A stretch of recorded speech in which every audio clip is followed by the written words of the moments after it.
በአውሮፕላን በረራ ወቅት የሚደርሰው የከባቢ አየር ብክለት በየዓመቱ እየጨመረ መምጣቱን የዓለም አቀፉ የአየር ትራንስፖርት ማህበር አያታ መረጃ ያሳያል። ዋነኛው የብክለት ምንጭም አውሮፕላኖች የሚጠቀሙት ነዳጅ ነው። የአረንጓዴ ኢኮኖሚ ስትራቴጂ ቀርጻ ሰፋፊ ተግባራትን እያከናወነች የምትገኘው ኢትዮጵያም ይህን በካይ የነዳጅ አይነት በመተካት የካርበን ብክለትን የሚቀንስ ዘላቂ የአቪዬሽን ነዳጅ ለማምረት ከእንግሊዙ ሰንበርድ ባዮኤነርጂ ኩባንያ ጋር ስምምነት አድርጋለች። ሰስቴይነብል አቪዬሽን ፊውል ሎካሊ ለማምረት ወይም ሀገር ውስጥ ሰፕላይ ለማድረግ የሚያስችል አቅም ለመገንባት ይረዳል።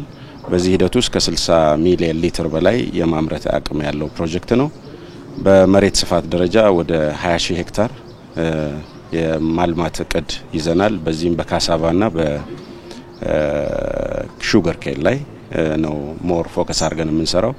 በዚህ ሂደት ውስጥ ወደፊት ኢኖቬቲቭ ፊድ ስቶክ ላይ በተለይ ከምግብ ጋር ኮምፒት የማያደርጉ ለኢነርጂ ፕሮዳክሽን የሚያገለግሉ ግብአቶች ላይ በጋራ ለመስራት ነው የተስማማል።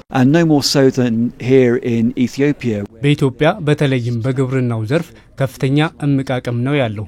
ታዳሽ የሆነ ነዳጅ የሚመረተውም ከእንስሳትና ከእጽዋት በሚገኝ ግብአት ነው። እኛም ይህንን ከግብርና የምናገኘውን ግብአት ወደ ዘላቂ የአቪዬሽን ነዳጅ እንቀይራለን።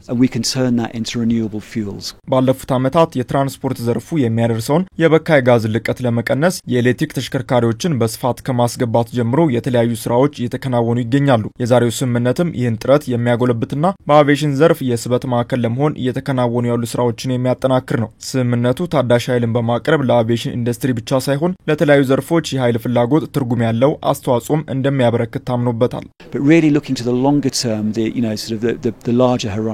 በኢትዮጵያ የአቪዬሽን ዘርፍ ውስጥ ለመሳተፍ የረጅም ጊዜ የስራ እቅድ ይዘን ነው የመጣ ነው። በቅርቡ አዲስ ኤርፖርት ይገነባል።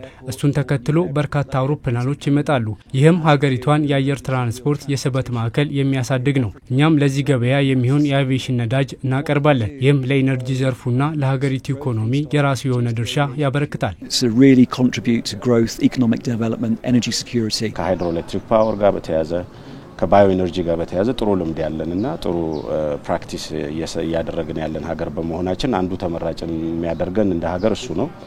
በዚህ ሂደት ላይ መንግስት የሚያዘው አሁን ይሄ የሃይድሮ ኤሌክትሪክ ፓወር ግንባታዎችን እሱን ጎን ለጎን ደግሞ ከባዮ ፊውል ጋር በተያያዘ ከባዮ ማስ ጋር በተያያዘ የግብርና እድገቱ በጣም እያደገ ነው እንደምናውቀው። ከሱ ጋር ተያይዞ የሚመጡ ዌስቶች አሉ። እሱን ወደ ዩቲላይዝ የማድረግና ባዮ ኢኮኖሚ ላይ የመግባት ነው። ኖት ኦንሊ አሁን ፊውል የማምረት ብቻ ሳይሆን ባዮ ፕላስቲክ አለ፣ የተለያዩ ፈርቲላይዘር አለ። እነዚህ ነገሮች የማምረት እቅድ ይዘን ነው እየሰራን ያለነው። ፕሮጀክቱ የኢትዮጵያን የአቪዬሽን ኢንዱስትሪ የኤነርጂ ፍላጎት ከማሟላት ባሻገር ለአውሮፕላን ነዳጅ ግዢ የሚወጣውን የውጭ ምንዛሪ በማስቀረት አስተዋጽኦም ይኖረዋል።